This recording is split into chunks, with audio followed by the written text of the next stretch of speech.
দুই দফায় 1200 কোটি টাকারও বেশি রাজ্যকে দিয়েছে কেন্দ্র, অথচ মালদা ও মুর্শিদাবাদ জেলার ভাঙন মোকাবিলায় ঠিক কত টাকা খরচ করা হয়েছে তার কোনো হিসেব নেই। নদী ভাঙন নিয়ে কেন্দ্রীয় জলশক্তি মন্ত্রককে পাঠানো প্রশ্নের লিখিত জবাব পেয়ে প্রবল ক্ষুব্ধ দক্ষিণ মালদার সাংসদ ঈশা খান চৌধুরী। মঙ্গলবার দুপুরে জেলা কংগ্রেস কার্যালয়ে হায়াত ভবনে বসে ঈশা খান সংবাদ মাধ্যমকে জানান, গঙ্গার আপার স্ট্রিম ও ডাউন স্ট্রিম নিয়ে ভাঙন মোকাবিলায় প্রায় 120 কিলোমিটার এলাকা জুড়ে কাজ হওয়া দ্রুত প্রয়োজন, না হলে ভূতনি ও মুর্শিদাবাদের ধুলিয়ান শহর আগামী 5 বছরের মধ্যে নিশ্চিহ্ন হয়ে যাবে।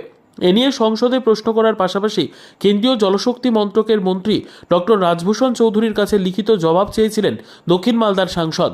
সম্প্রতি কেন্দ্রীয় মন্ত্রী লিখিত উত্তর দিয়েছেন, তাতে তিনি স্পষ্ট করে জানিয়েছেন FMBAP 11 এই প্রকল্পে রাজ্যকে চলতি বছরে দুই দফায় প্রথমে 1051.96 কোটি এবং দ্বিতীয় দফায় 230.15 কোটি দিয়েছে।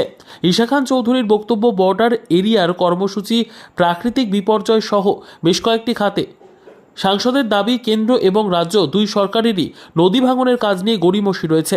মালদা ও মুর্শিদাবাদে ভাঙনের প্রধান কারণ হচ্ছে ফারাক্কা ব্যারেজ। গঙ্গা ধাক্কা খেয়ে নিজের গতিপথ বদলাচ্ছে, যার ফলে ব্যাপক হারে ভাঙন হতে শুরু করেছে। তার অভিযোগ, ভাঙন মোকাবিলায় ফারাক্কা ব্যারেজ কোনো কাজ করে না।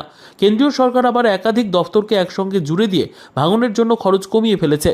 ঈশা খান চৌধুরীর বক্তব্যের জবাবে জেলা তৃণমূল সভাপতি আব্দুর রহিম বক্সী বলেন, মানুষকে বিভ্রান্ত করতে উনি বিজেপির সুরে সুর মেলাচ্ছেন।